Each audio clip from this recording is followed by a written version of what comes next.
Friends, welcome to my channel.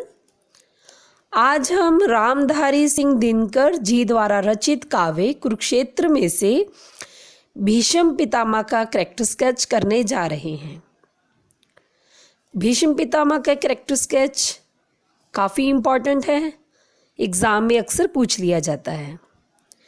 Ramdhari Singh Dinkar ji द्वारा रचित कुरुक्षेत्र प्रबंध काव्य में भीष्म पितामह नायक है। वह शरशैया पर लेटे हुए हैं, वह घायल हैं, वह इस काव्य में युधिष्ठिर को कर्म का उपदेश देते हैं, वह उनको कर्म योगी बनने को कहते हैं, वह स्वर्ग की राह देख रहे हैं, वह धर्म का प्रचार करना चाहते हैं, धर्म का पालन करना चाहते हैं, वे किसी प्रकार भी अधर्म का साथ नहीं देना चाहते। वे स्वर्ग की राह देख रहे हैं क्योंकि स्वयं काल में भी इतना सामर्थ्य नहीं कि उनकी आज्ञा के बिना उनके पास आए। इसलिए वे कह रहे हैं कि जब तक धर्म का प्रचार नहीं होगा, जब तक धर्म का प्रसार नहीं होगा, तब तक स्वयं काल भी उनके पास नहीं आ सकता। उनके चरित्र की कुछ विशेषताएं हैं जो इस प्रकार है। सबसे पहली विशेषता है कि वे अपूर्व योद्धा और ज्ञानी हैं। युद्ध में सारा शरीर छलनी है, लेकिन फिर भी वे उदास नहीं है, वे शांत मन के हैं, वे योद्धा हैं। इसलिए ऐसी घायल अवस्था में भी उनका मन शांत है। काल में भी इतना सामर्थ्य नहीं कि उनकी आज्ञा के बिना उनका अंत कर सके। घायल होने पर भी वह नीति और ज्ञान की बातें बताते हैं। उनके जैसा पराक्रमी देखने को नहीं मिलता।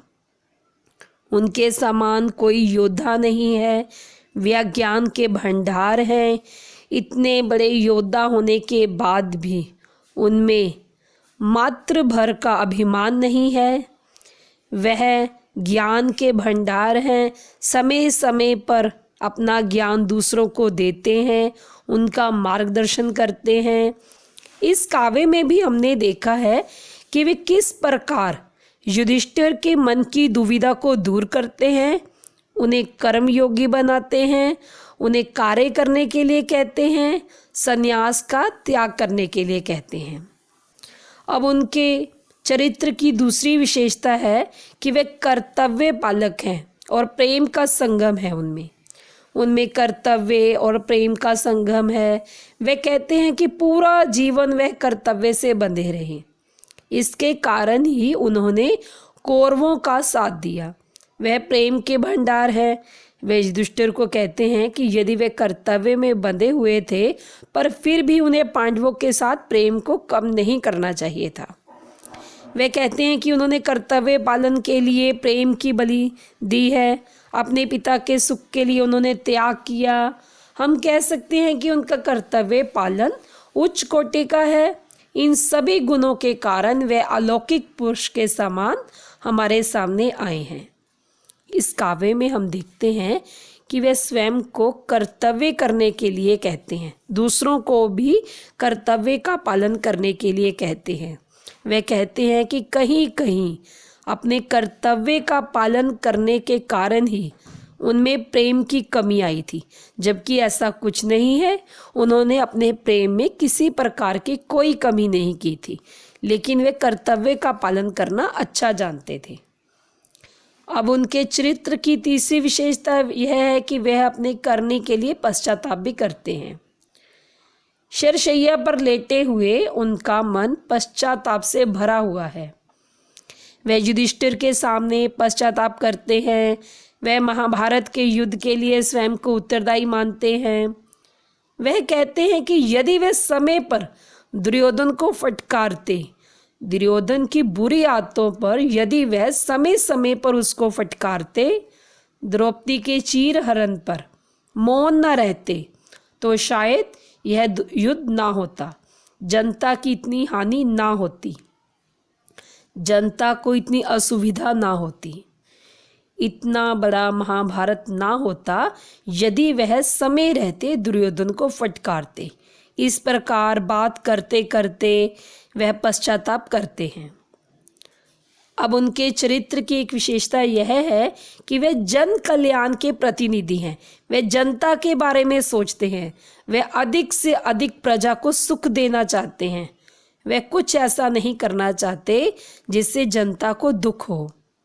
युद्ध के अंत में जब वे युधिष्ठिर को उपदेश दे रहे हैं तो वे जनता का कल्याण करने के लिए कहते हैं। वे युधिष्ठिर के सन्यासी बनने को भी कायरता कहते हैं। वे इस पलायन को रोकना चाहते हैं। वे कहते हैं कि संन्यास से जीवन का कल्याण नहीं हो सकता।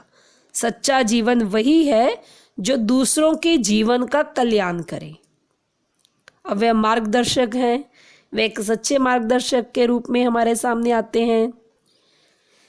जब हम यह देखते हैं कि युधिष्ठिर सन्यासी बनना चाहते हैं तो भीष्म पितामह उनका मार्गदर्शन करते हैं।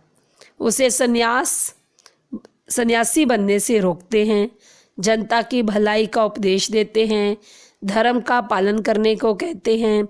वे कहते हैं कि एक व्यक्ति का असली धर्म प्रजा की भलाई के बारे में सोचना है, धर्म का प्रचार करना है, धर्म का पालक बनना है। इसलिए भीष्म पितामह उनका मार्गदर्शन करते हुए उन्हें सन्यास बनने से रोककर जनता की भलाई का उपदेश देते हैं। अब वे धर्म पालन करने वाले हैं। हम यह देखते हैं कि पितामह धर्म पालक हैं। वे काम को ही धर्म मानते हैं, सच्चाई और पवित्रता को ही धर्म की संज्ञा देते हैं। कर्मयोगी ही व्यक्ति हो सकता है, धार्मिक व्यक्ति ही जनता का कल्याण कर सकता है। उनके ऐसे विचार हैं कि यदि कोई कर्मयोगी है तो वही सच्चा धार्मिक हो सकता है, और जो सच्चा धार्मिक व्यक्ति है वही जनता का कल्याण कर सकता है। धर्म की रक्षा के लिए उन्होंने अपना जीवन भी त्याग दिया था। अब अंत में निष्कर्ष यह निकलता है कि हम कह सकते हैं कि भीष्म पितामह के चरित्र में एक महान योद्धा, कर्तव्य पालन, धर्म पालन, त्यागी, प्रेम की भावना वाले सभी गुण हैं। उनका चरित्र मानवता के लिए एक आदर्श चरित्र है। Thank you.